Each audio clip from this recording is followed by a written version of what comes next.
All right. Hello, everyone. Thank you for joining. I'm trying to give everybody a couple minutes, but we can go ahead and get started. This will be recorded and we'll share it after as well. I'm Todd Smith. Today, we're going to go over Huntress ITDR. For those of you who have not attended these before, this is tech tools and how-tos, things you should know. So we try to host these to cover different solutions, part of our tech stack for our clients to educate them on those, and then bring in our partners to help us out, because who knows a product better than our partners? So today is Huntress is going to be joining us to go over their ITDR and SIEM solution. So we have Andrew Pantaleone, who is a senior technical account manager. And of course, I'm your host, Todd Smith, the CTO at Center. We have a Q&A section, so if you could, please post in there instead of posting in the chat. It makes it easier to where if somebody has the same question, you'll be able to see and vote on it, and we will make sure to answer that throughout the webinar. And then, without much further ado, Andrew, I'd love for you to take it away and tell us all about the ITDR and SIEM solution. Yeah, absolutely. Thanks for having me. So with that, we'll go into a little bit of dark mode. These Huntress kind of likes its dark settings. Trust me, I do too. All of my stuff is dark mode the world. So I definitely like our slides. When it comes to that, following what Todd was saying, this is Tech Tools You Should Know. This is an intro to ITDR and SIEM from Huntress. We pair closely with Center Technologies to make sure that everyone that they are working with is handled to the best of our ability, to the best of their ability, really trying to take a lot of that load off of them. And you'll understand why that is when we really get into a little bit more on the slides. So with that, who is this guy that's talking? Who did they bring on? So my name is Andrew Pantaleon. I'm a senior technical account manager with Huntress. Been in the industry in various roles for well over a decade, probably going on close to 2 decades at this point. Started off in retail tech support, worked my way up into the MSP world, was in the MSP world for about a decade, and then moved over to the vendor side. So from there, we're going to kind of get into a little bit of truth behind cybersecurity and cybercrime, do a little bit of what's going on in the industry to kind of paint a picture why ITDR and SIEM is helpful for you. So when it comes to that, here's a truth about cybersecurity. All data is valuable to someone, especially in the world of cybercrime. Doesn't matter if you are a two-person shop, you are a sole proprietor, or if you're a 2,000-person company. There is something of value to anyone in the cybercrime world. So when it comes to cybercrime nowadays is a business, not in the traditional sense where they have an LLC, those kinds of things. Some of them definitely do, so they can get around certain things. But really what it comes down to is the economics of cybercrime. So with that said, what really goes into that? The numbers here that you're seeing are from IC3. This is an offshoot of the FBI that actually handles cybercrime related complaints. So in 2025, they received over 1 million complaints of cybercrime, totaling $20.877 billion in on-paper losses. That doesn't include things like loss of reputation, those kinds of things. So those numbers are actually much larger than what you're seeing here. And overall, the losses per year are going up significantly. So with that, the real kind of background number there, when you include everything, the actual tangible losses, the intangible losses, cybercrime is predicted to cost the world $10.5 trillion across everything. That puts that, as far as economics goes, behind only the US and China when you compare it to GDP. With that said, that actually eclipses even stuff like the drug trade. So cybercrime is the fastest growing, largest criminal enterprise currently in the world. This is just meant to be a little bit overwhelming. This is just some of the players within the cybercrime organization. That is things like the exploit developers, the ransomware affiliates, the groups that sell these, even down to the people that run into the AT&T stores, Verizon stores, steal the manager's iPad that's hopefully logged in so they can do SMS attacks by quickly porting a number over to another SIM card. So really one of the things, and this is going to tie into ITDR, is phishing as a service. Phishing as a service is definitely one of those newer things nowadays, not to say that it hasn't been around, but we're seeing upticks of this. We're seeing ease of use, prices coming down. Hey, $600 for evil tokens B2B sender, business to business sender, $1,500 for their Office 365 capture link.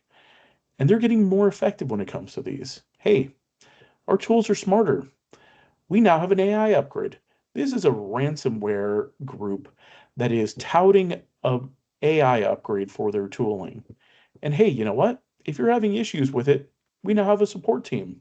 You can reach out to us. We'll make sure this is working for you. So one of the main things that Evil Tokens, a pretty well-known group, was doing is they were abusing uh, device code authentication. This is a Microsoft function to be able to log in things like IoT devices, smart conference rooms, all those things that typically wouldn't have a hey, login with username and password. Instead, hey, use this code to log in. They were standing up fake infrastructure. They were sending these as if, hey, you're logging into your Microsoft account. They were phishing pages. They were hosted on known trusted resources like Cloudflare. And essentially, what these were doing is they were tricking people into thinking that they were going to an actual Microsoft login page. What they were really doing was actually logging in as these devices, which by default get a 90-day session token.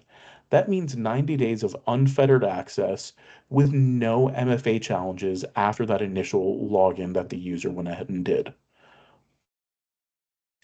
So that comes to a question. What is the largest attack surface of any organization?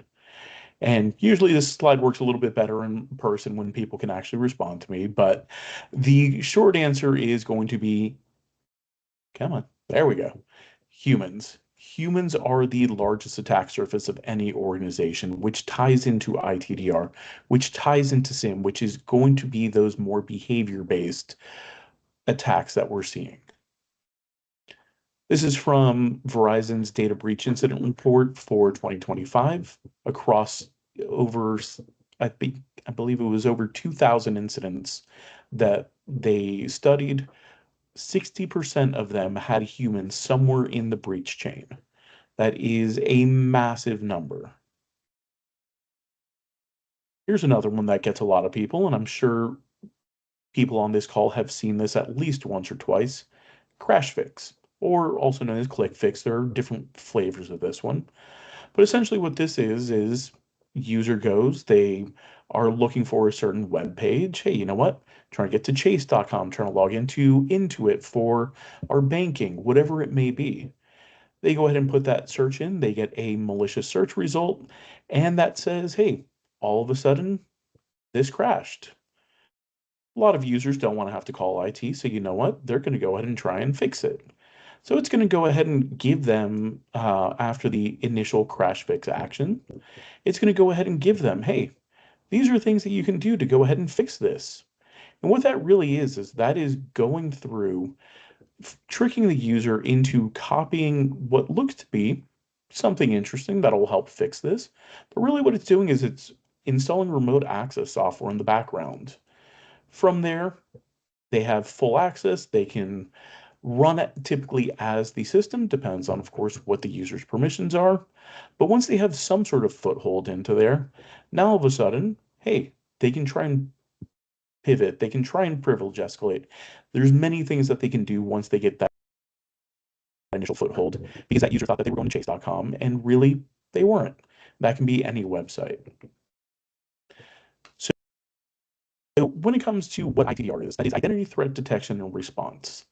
This is where we are taking a look at things like the Microsoft 365 accounts, Google Workspace accounts that you have, that you deploy to your users, to be able to see the actions that are going on, the patterns, the known bads, the unknown bads, the things that really go ahead and show, hey, this is something bad that is happening for this user. So with that said, what does it actually detect? Things like session hijacking, credential theft, location-based VPN anomalies. So if we see someone's never used a VPN, now all of a sudden they're using a free throwaway VPN. Hey, you know what? That's definitely something to look into. Shadow workflows, rogue apps. These are all different things that we're looking for, along with many other things, to really figure out the baseline of users, what's going on, what shouldn't be going on, running these detections so that from there we can go ahead and engage our SOC. Our SOC is a 24/7 managed SOC. So Center Tech, you all are not having to actually write these rules yourselves. You're not having to really go out there, do the heavy lifting. That's what Huntress is here for. We have a very well stacked SOC, including detection engineers, threat hunters, malware writers. We have the gamut of people that are industry experts to be doing the heavy lifting, the initial investigations, the deep dive investigations, to give that all on a silver platter to say, hey, this is what happened, this is when it happened, this is what we did to contain it, and from there give you additional remediations to be able to help make sure everything is secure. When it comes to this is kind of the frequency of events that we're seeing across ITDR. So inbox rule modifications, credential thefts, token thefts, VPN rule violations, suspicious browser data, many different things that we can detect on because we're pulling that data directly from the accounts. We're seeing all that low level logging on the 365 and GWS account to be able to say, hey, something's going on. It's not the normal thing. Being able to lock down those accounts so that those attackers cannot continue further with their actions. So an example of an adversary in the middle attack. Hey, in the case of this one, here's a rule that ended up triggering. And this was because someone was masquerading as Microsoft login page. User ended up entering credentials. And from there, the threat actor tried to replay the authentication to gain access to the user's mailbox. So essentially, they kind of captured what was going on. From there, they went ahead and tried to use that same session token on another device to essentially be, hey, something happened. I'm still in here. And from there, we were able to catch that because we were able to see, hey, this is the same session token. It's coming from a different source. This is not an actual login. From there, we were able to disable the account and make sure that the attacker couldn't actually do what they were trying to do. Same thing, rogue OAuth applications. These are OAuth applications, for anyone that's unaware, is going to be those, hey, connect Claude to your M365 account. Do you want to log in with your 365 account? Do you want to log in with your Google Workspace account? All of those are OAuth apps. It's using that identity to say, hey, I'm going to log in using this. I want to be able to use the features and I want to tie this to my account because there's good information in my account. A lot of times when it comes to that, the privileges for users may sometimes be a little bit too open. And that now gives that OAuth application, whatever it may be, permissions that it shouldn't have. And these are commonly abused by threat actors. So just a little bit more what we combat: rogue apps, shadow workflows. This way you avoid things like credential theft, malicious OAuth applications, and business email compromise. Now, of course, Huntress Managed SIEM. This is going to be the additional layer on top of this.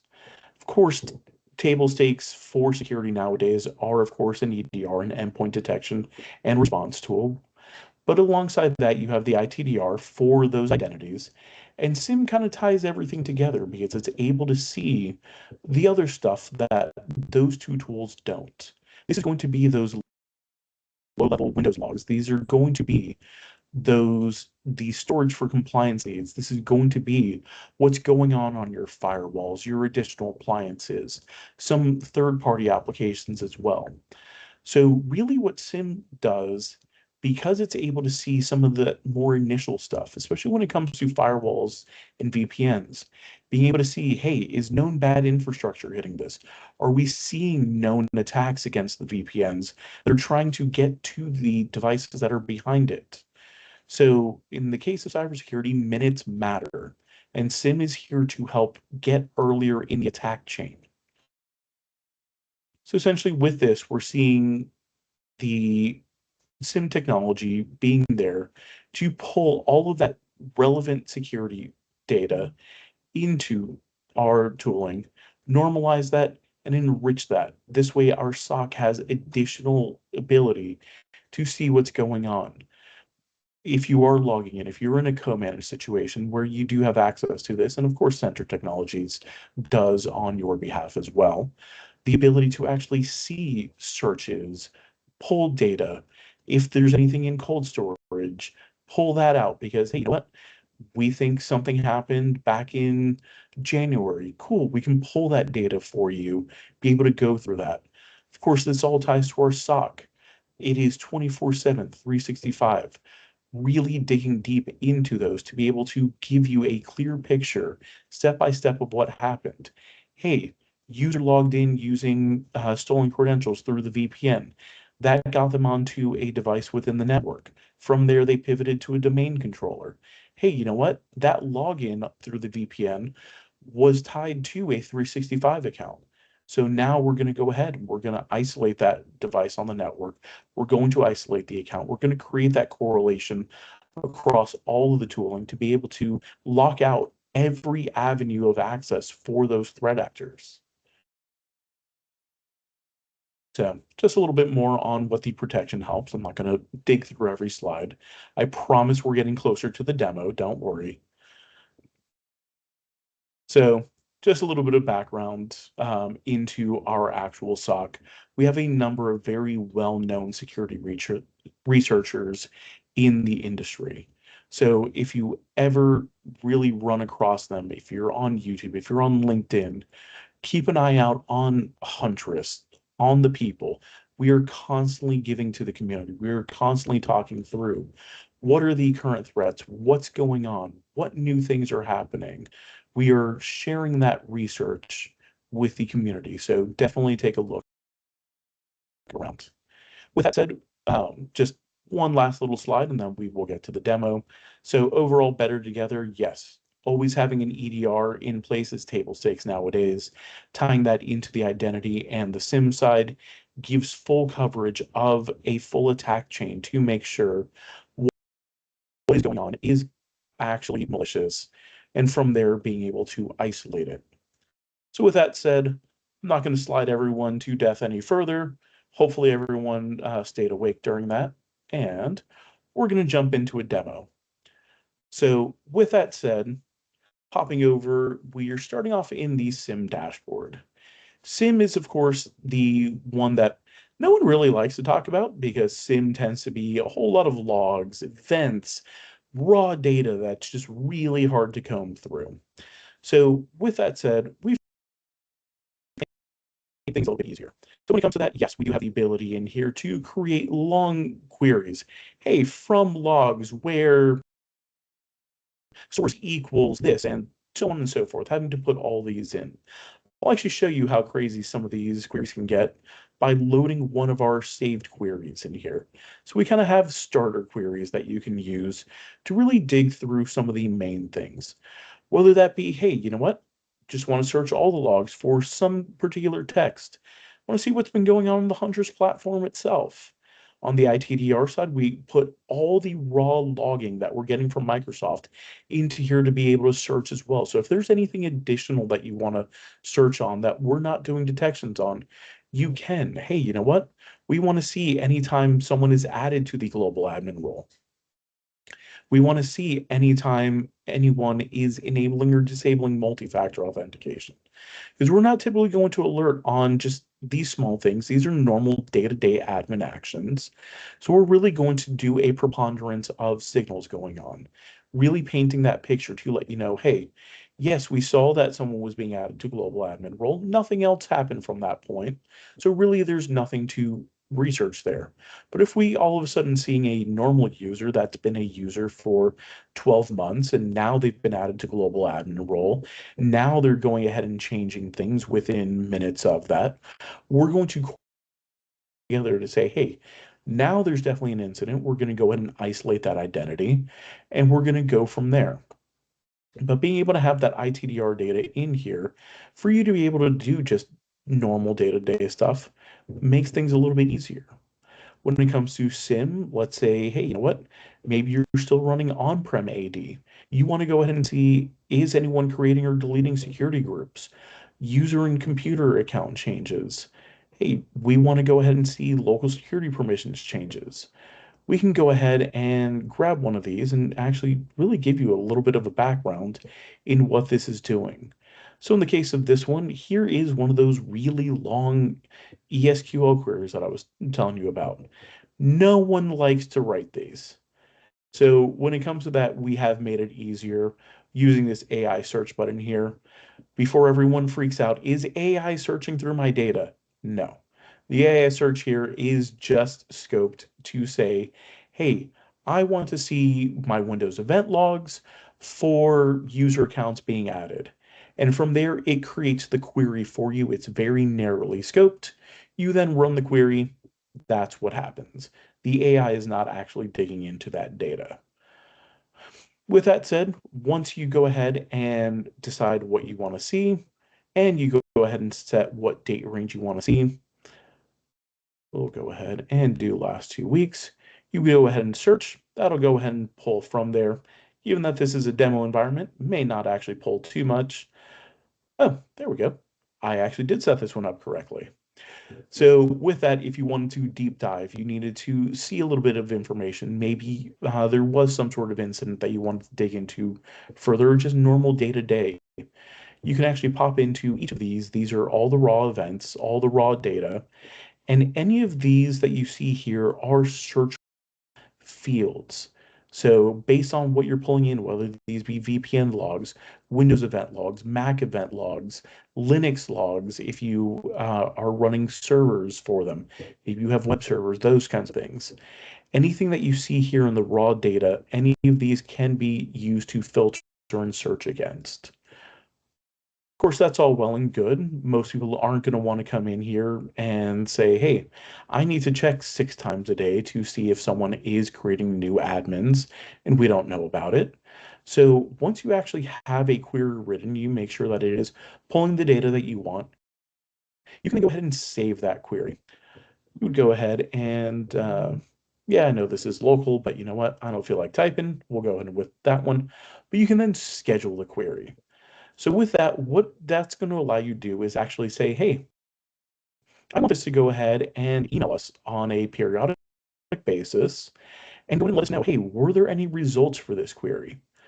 So, of course, the noisy option here is going to be notify me on empty results. Typically tell people, hey, turn that off and set a particular threshold that you want. Depending on what you're looking for, that may be 1, 5, 30, whatever it may be. But then from there, you can choose how often this runs. So you can go ahead and say, hey, I want to see this every 30 minutes, every hour, 6 hours, 12 hours. And if anything matches that in that search for that time frame, it'll go ahead and shoot that off to you. Many people I tell, hey, you know what? Most of the time, most people have ticketing systems. Hey, go ahead and add that to your email that goes to your ticketing system. Boom, that pops a ticket in, you're good to go. So on the SIM side, really the main thing that most people, of course, question is what do we cover on it? So popping over into the source management side, this is where you would actually go through to actually pull those different devices in. So popping into the source catalog here, you'll see right at the top, the big three. The macOS event logs, this is a new one. This definitely took a lot of work with Microsoft to make sure that we were getting these, but we now actually have those. For anyone that does have any Mac devices, we can now pull those in. But Windows event logs, Linux event logs, macOS event logs, these are going to be those low-level things that are happening in the background before processes actually spawn. These are going to be network level events. These are going to be people trying to brute force the passwords. These are going to be all those SMB shares, file shares, all those kinds of things that are happening before an actual process would happen, which is typically where an EDR or AV kicks in, is at the point of process execution. From there, generic syslog for anything additional. Then, of course, firewalls. We have basically the gamut in here. SonicWall, Fortinet, pfSense, Meraki, whatever it may be.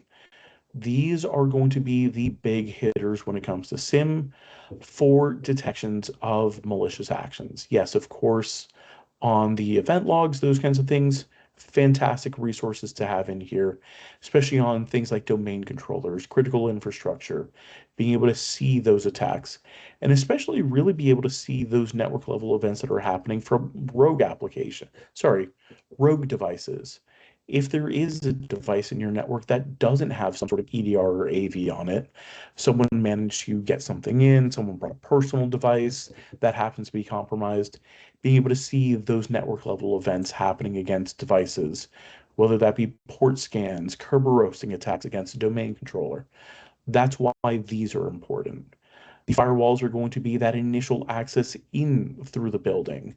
Hey, are we seeing known nefarious endpoints trying to get in through your VPNs? Are we seeing known attacks against these? Are we seeing CVEs being exploited on them?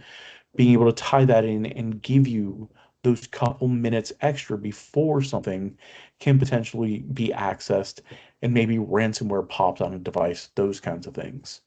In the age of AI and automation and just the maturity of the tooling when it comes to cyber criminals, it has gotten to the point where it is much faster the time from initial access to when they are popping a ransomware, when they are exfiltrating data, those kinds of things.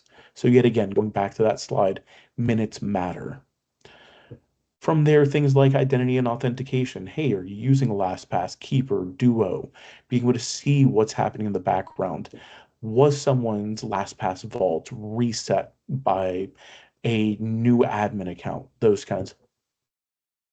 What's happening on your DNS filters? What's happening within the cloud. So Azure Event Hub, this is expanding what we can see in Azure instead of just the identities, what's happening on SharePoint, Teams, with the files, with the emails, being able to now see the control planes. Hey, what's going on within an Entra ID? What's going on within the subscription planes? Those kinds of things to be able to add that additional color to those reports. AWS CloudTrail, AWS S3. We're working on getting Google Cloud in here as well. So really expanding into the major cloud providers. Cloud security, RMM tools, what are admins doing? Ingesting some other security products, mostly just for log retention, because of course one of the main things for SIEM is going to be those compliance needs. Hey, what have other tools been doing? Keeping those for a year, up to 7 years, depending on those compliance needs, and really being able to build out those additional pictures. So really SIEM is going to be that kind of background log collection, correlation, and really allowing you to deep dive any additional things that you want. ITDR is the one that's a little bit more hands-on when it comes to things. So popping over into ITDR, this is really going to be the kind of, I don't want to say set it and forget it, because it is definitely one of those that you do have to come in, make sure everything remains healthy, the connections are still there, none of your admins have gone in and accidentally broken the OAuth application, those kinds of things. So we definitely keep the health monitor in here. If you're running co-managed, of course, you're really not going to see much except, of course, hey, is yours particularly healthy? CenterTech is the one that has all the heavy lift of having to do it for all of their customers. But with that said, being able to now see what signals were investigated across your identities. What was happening? When were they happening? If I pop into Michael Johnson here, being able to see a lot of the background information on what Michael Johnson's been up to. If, of course, my stuff feels like working today. There we go. So, internet's been a little wonky. I'm actually on an older router because my current router actually is being shipped back to the manufacturer. But with that said, being able to see an overview of things like, hey, what countries does this user typically log in from? In the case of this one, United States and Australia. That's a long haul flight back and forth. I wouldn't want to do it, but that's me personally. No VPN usage, what what browser they typically use. This is all data that we're going to use to be able to determine, hey, if someone all of a sudden has never used a VPN and now they did, they've never used Edge and now they are, hey, that helps with the correlation. So being able to track this information in the background is always helpful. Any signals that we've investigated. Hey, there was an inbox rule created or set moving to RSS feeds folder. So essentially, this is a common tactic where someone that gains access to an account tries to hide certain emails in already pre-built folders. So RSS feeds, very few people outside the tech community really use RSS feeds, but it's something built into M365 as a folder in there. So it's a good place for people to hide things. So we'll give the rule name when it happened, and of course, the investigation behind it, which we'll dive into in just a minute or two. From there, any additional applied rules, any login events for the past 14 days, where they've logged in from, VPN usage, different browsers, even down to what licenses they have. So, of course, that's all well and good. Good to know what the users have. But really, the kind of main thing when it comes to setting things up is the unwanted access.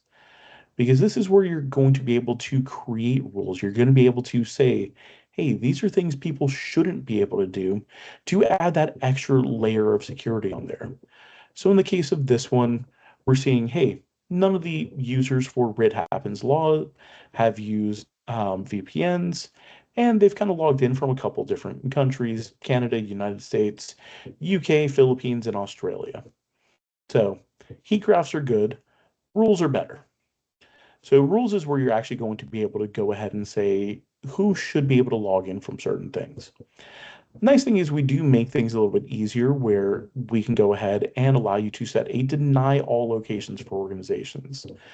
But Andrew, isn't that going to block all my users currently if I don't set rules? No, we've actually made this really smart. When it comes to the M365 accounts and Google Workspace accounts, there are, when the accounts are created, a usage location set on each of those, mostly for terms of service kind of usage for Microsoft, but it also gives a good basis for us to be able to say where a user should be accessing from. And that's what we pull is that data from that user account. So if 90% of the users are set to United States as their usage location, and then a number of other users are United States, Canada, UK, whatever it may be, we're looking at that and saying, hey, if deny all locations is turned on, we're going to go ahead and look at that, and that is an implicit allow for that usage location because that's where you all have already said, hey, this user is based out of United States, UK, whatever it may be. If you want to go the other route, you can always go ahead and leave that turned off and go ahead and just create a rule for what countries should be allowed or any known bad countries, Russia, North Korea, those kinds of things, to go ahead and create rules and say, hey, we're going to deny these. So, as simple as coming in saying, hey, we're going to go ahead and add a rule. We're going to add it for our organization, that is you as the customers. Center Tech does have the ability to do account level, which would go across all of their different organizations that they manage. But for anyone that's in a co-managed situation, would be organization or identity level. We typically, in most cases, suggest people do identity level for anything that is an exception. Organization level will, of course, apply to everyone within the organization. This is where, if you are too broad with these, can definitely lead to some openings. Not to say that we will not catch things, but it will be one of those where a signal may come in. If you've gone ahead and said, hey, we expect at an organization level people logging in from Albania. I have nothing against Albania, just the first one I clicked on. And just saying, hey, yes, all our users should be able to log in from Albania, but really you only have one user that's logging in from Albania on any regular basis. This should be scoped to just that one user. Because now if someone else that typically shouldn't be logging in from Albania logs in from there, of course, we're still going to see it. We're still going to see any additional actions, but we're not automatically going to kick out just because that user logged in from Albania. But if you went the other way around and said, hey, Albania is a country that is unauthorized, now anytime anyone tries to log in from Albania, boom, automatically they're isolated. And from there, you would have to remove the isolation from that user. Of course, typically at that point, resetting the password, talking to the user, being like, hey, did you put your credentials in somewhere that you shouldn't? Those kinds of things. Though the nice thing with the expected rules, especially when it comes to the identity level, is being able to do kind of transient rules. So being able to say, hey, you know what? Jane Doe happens to be going for vacation to Argentina, and Jane is going to be there for a week. So we can go ahead and pop in here. And Jane's going from the 26th to, well, we'll say the 1st. And going for vacation. Boom, add rule. Now the nice thing with that is we're not automatically going to kick Jane out just because Jane is logging in from Argentina. And essentially we now have that set to expire. So typically when it comes to a lot of things, most people, when they come in, they create things, they change things. Most people are going to be pretty good about cleaning up anything that they did. When it comes to a scheduled vacation that is 2 weeks from now for a week, that's 3 weeks of time, there's the possibility of forgetting to turn that rule back off. So being able to actually set start and end dates for those in here to make sure that that window closes and is as scoped as possible will make this a much better tool to be able to say, hey, this is the only time that this should be an exception. Then from there, the rule no longer applies. Done. You don't leave that gap open. Same thing for VPNs. These are going to allow the ability to say, hey, we want to deny all VPNs by default. And then from there, this is the one where I typically will go ahead and say, hey, deny all by default. And then from there, just add the expected one. So maybe you guys are using Sonic Walls. Boom, Sonic Wall VPN. That's the only one that anyone should be accessing through. Fortinet, those kinds of things, known ones. And from there, if anyone logs in from something else, you use that as a case by case basis to say, hey, should this be allowed? Should this not be allowed? Typically, when it comes to anyone hitting any of these outside of an actual implicit denial, that will typically create what's called an escalation. Escalation, pretty straightforward, is going to be, hey, someone logged in from an unexpected country, but there wasn't specifically a rule saying that they can't log in from the UK or Canada or the Philippines. So these are going to be those, hey, double check with the user, make sure that this was a correct login. But of course, if there is any other tradecraft that we're seeing, so someone logs in from the Philippines and now all of a sudden they're dumping all these files from SharePoint and they're sending mass spam emails internally. We're not just going to say, oh, hey, you know what? Check with the user. No, we're going to go ahead and take that up to the level of an incident to say, hey, something happened. We're going to isolate that account. So just because we're saying, hey, this is something out of the ordinary for just the, hey, VPN or countries, isn't to say that we're not continuing to monitor it for additional things. And that really brings us to incidents, which is the real lifeblood. And let me actually pop back to the full top level so I can get all of my different demo ones. So when it comes to these are the real, hey, something happened. We are reaching out to let you know that someone got into something that they shouldn't, some process kicked off that shouldn't, those things. So starting on the SIEM side, if we pop into this report here, you're going to see this is typically what we go ahead and deliver to protect. And anyone that's in a coma situation, you would be at these as well. SOC report.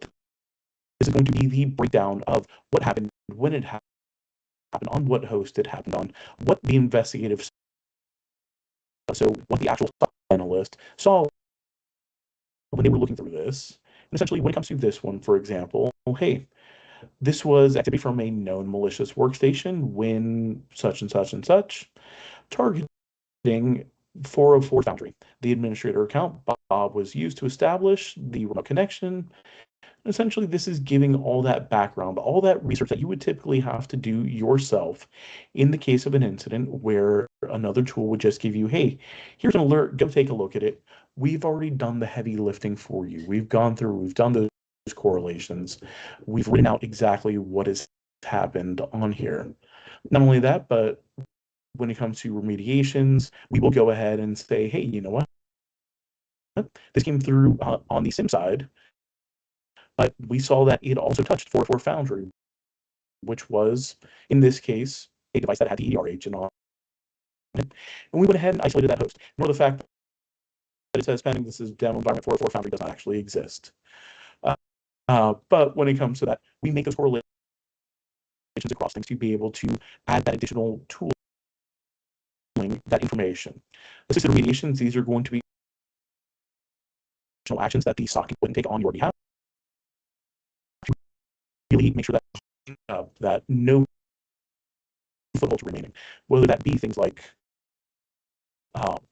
persistent footholds like registry keys, scheduled tasks. In the case of identity, that may be additional accounts being created, those kinds of things. Malicious workflow rules, being able to remove those, delete them, disable them, those kinds of things.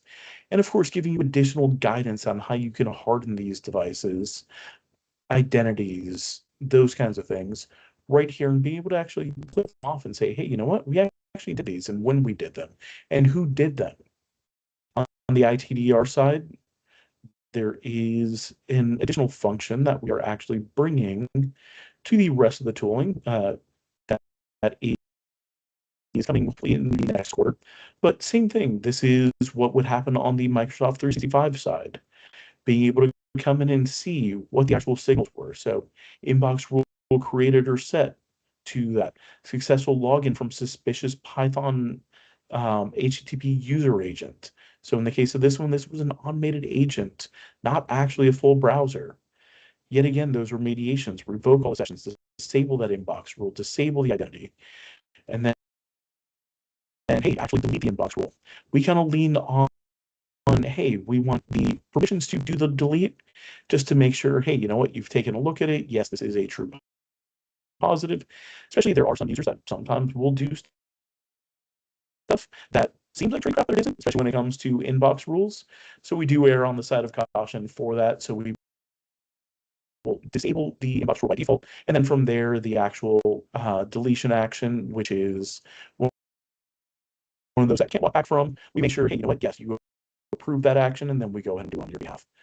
But really the main thing in here, and like I said, this is coming to the rest of the tool, is this timeline. ITDR, of course, is going to be one of those, hey, this is when the attack started. This is when Microsoft made the logs available, because there is a small lag time in there. That's just the way APIs work. Then from there, when we went ahead and sent the incident report, you can see, hey, in the amount of time from the start time, getting the logs, and when we actually already triaged this, disabled the account, those kinds of things, was all of 6 minutes. Huntress has a mean time to resolution of under 15 minutes, closer to the 8-minute mark across all of our tooling. With that, we'll also give you all the information on what happened, what we did, what the attackers did, if they had access to SharePoint files, Teams files, anything like that. We'll go ahead and show those to you, list them. We now have the ability to actually export this in a nice ready to view report. So if you are the person that is running this, maybe you are the lead technician, but you need something to give to your C-suite. Hey, you know what? Here is already a built report that you can go ahead and give. You can get this from Center Tech, whatever it may be, to actually give you that background information on what happened for this. So, yet again, coming to the SIM side, the EDR side as well. And really, with that, that kind of wraps up what ITDR and SIM does. They are very easy to deploy. Center Tech can definitely help you out with that. When it comes to ITDR, it is using an account with admin permissions to be able to link that in. We take care of the heavy lift from there using automation in the background. When it comes to SIM, it is installing an agent on any of the devices and using any of those as a syslog collector for anything that can't have an agent. So things like your firewalls, those kinds of things. Easy enough with planning to deploy all of this in easily a day or two when it comes to certain things. Of course, adding change management, those kinds of things. But really, when it comes to that, that's pretty much the go-to for things. So, Awesome. on behalf of Huntress, I want to say thank you. And there's Todd. Hello. Andrew, that was awesome, man. If anybody has any questions, please feel free to post in the Q&A. We'll try to get those answers. I know we're a little over on time. But man, one of the main reasons we partnered with Huntress is because they attach that 24/7 SOC service with all of their different services. Their services are extremely easy to deploy, as Andrew mentioned, and it helps minimize false positives and alert fatigue, which we've seen across several other tools, especially on 365 monitoring. Some other benefits, if you're a secure 365 client, at your agreement renewal, we've been including the ITDR solution. So look for that if you don't already have it. That should be coming to you soon.